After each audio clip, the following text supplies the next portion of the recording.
नमस्कार। आप सुन रहे हैं द बॉलीवुड रेडियो और मैं हूं आपके साथ आकाश। दोस्तों, आज के इस पॉडकास्ट में किस्सा है राजेश खन्ना और शर्मिला टैगोर का और फिल्म है मालिक।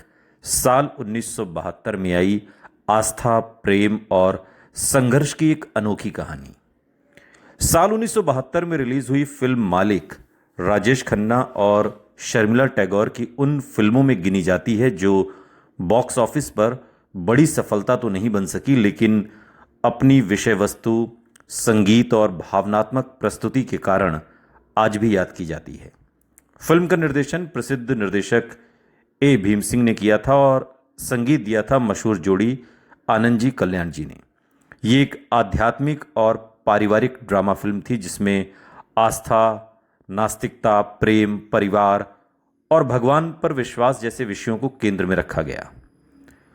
फिल्म की कहानी राजू यानी राजेश खन्ना और सावित्री यानी कि शर्मिला टैगोर के इर्द गिर्द घूमती है। राजू भगवान कृष्ण का परम भक्त है, जबकि सावित्री आधुनिक विचारों वाली महिला है जिसे धार्मिक कर्म कांडों में बिल्कुल भरोसा नहीं।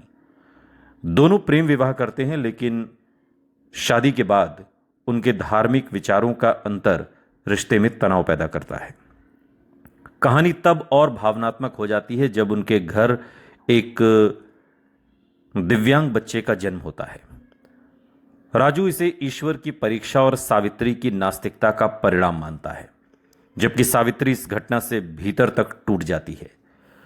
इसके बाद दोनों की तीर्थ यात्राओं, आध्यात्मिक संघर्षों और जीवन में विश्वास की तलाश की यात्रा फिल्म का मुख्य आधार है।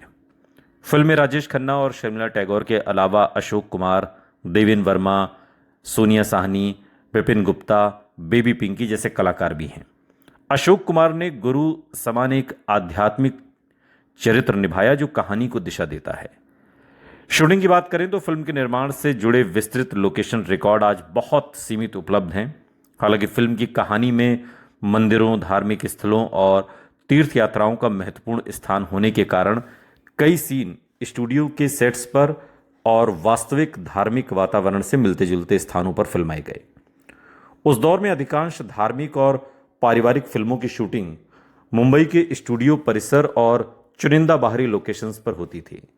फिल्म की भव्य आरती, मंदिर और कृष्ण भक्ति से जुड़े सीन के लिए विशेष सेट तैयार किए गए ताकि आध्यात्मिक वातावरण को प्रभावशाली बनाया जा सके।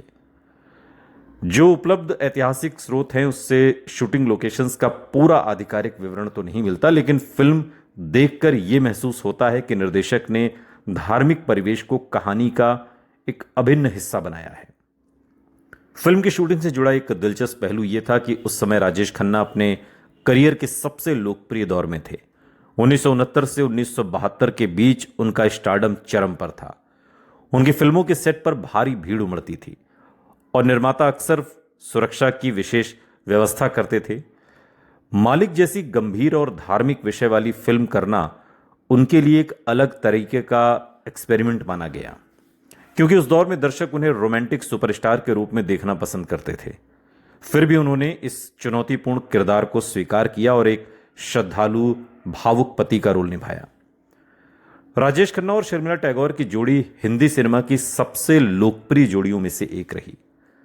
आराधना से इस जोड़ी की सुपरहिट जोड़ी की शुरुआत होती है और उसके बाद दोनों ने कई फिल्मों में साथ काम किया और दर्शकों ने उनकी केमिस्ट्री को खूब पसंद किया। उनकी जोड़ी में रोमांस, भावनात्मक गहराई और सहज अभिनय का अद्भुत तालमेल दिखता है। मालिक में भी दोनों कलाकारों ने वैचारिक टकराव और भावनात्मक संघर्ष को बहुत प्रभावशाली ढंग से निभाया। फिल्म का संगीत इसकी सबसे बड़ी ताकतों में से एक था। संगीतकार जोड़ी कल्याण जी आनंद जी ने भक्ति, भावनाओं और पारिवारिक संवेदनाओं को संगीत के माध्यम से जीवंत कर दिया। गीतकार राजेंद्र कृष्ण ने फिल्म के गीत लिखे। फिल्म के प्रमुख गीतों में शामिल थे कन्हैया कन्हैया तुझे आना पड़ेगा, जो महेंद्र कपूर ने गाया था। लता मंगेशकर और महेंद्र कपूर का गाया एक और गाना है ओ मालिक मेरे आए हैं सहारे तेरे, या लता मंगेशकर और महेंद्र कपूर का एक और गाना है मन से मन की डोर बंधी। किशोर कुमार ने एक गाना गाया है खाना मिलेगा पीना मिलेगा। लता मंगेशकर और महेंद्र कपूर का एक गाना है कान्हा रे कान्हा, राधे कृष्ण बोल मुख से। ये महेंद्र कपूर का बहुत मशहूर गाना है इसी फिल्म का। लता मंगेशकर और महेंद्र कपूर का एक और गाना है आरती उतारो राधे श्याम की। यह एक गाना है लता मंगेशकर ने जो गाया है दुनिया की हर मां अपने बेटे को। इन गीतों में विशेष रूप से कन्हैया कन्हैया तुझे आना पड़ेगा और ओ मालिक मेरे काफी लोकप्रिय हुए। धार्मिक और भक्ति संगीत पसंद करने वाले दर्शकों के बीच आज भी इन गीतों का उल्लेख मिलता है।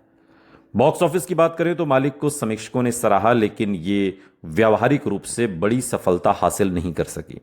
और इसका एक कारण यह भी माना जाता है कि उसी दौर में राजेश खन्ना की कई अन्य लोकप्रिय फिल्में सिनेमाघरों में चल रही थीं और दर्शक उन्हें मुख्यतः रोमांटिक और मनोरंजक भूमिकाओं में देखना चाहते थे। धार्मिक और दार्शनिक विषय वाली यह फिल्म अपेक्षाकृत सीमित दर्शक वर्ग तक पहुंच पाई। इसके बावजूद फिल्म की कहानी और संगीत को समय के साथ अधिक सम्मान मिला। फिल्म से जुड़ा एक और रोचक तथ्य यह है कि इसमें भगवान कृष्ण की भक्ति को केवल धार्मिक दृष्टिकोण से नहीं बल्कि जीवन दर्शन के रूप में प्रस्तुत किया गया। निर्देशक ए भीम सिंह दक्षिण भारतीय सिनेमा से आए थे और भावनात्मक और आध्यात्मिक विषयों को बड़े प्रभावशाली ढंग से प्रस्तुत करने के लिए जाने जाते थे और इसी कारण मालिक में पारिवारिक नाटक और आध्यात्मिक संदेश का एक संतुलन मिलता है। आज तकरीबन 5 दशक बीतने के बाद भी मालिक फिल्म को राजेश खन्ना और शर्मिला टैगोर की चर्चित फिल्मों में गिना जाता है।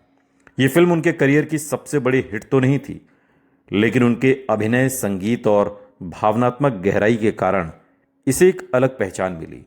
जो दर्शक 1970 के दशक के क्लासिक सिनेमा, भक्ति संगीत और पारिवारिक कथाओं को पसंद करते हैं, उनके लिए मालिक आज भी एक यादगार अनुभव है। सुनते रहिए द बॉलीवुड रेडियो, सुनता है सारा इंडिया।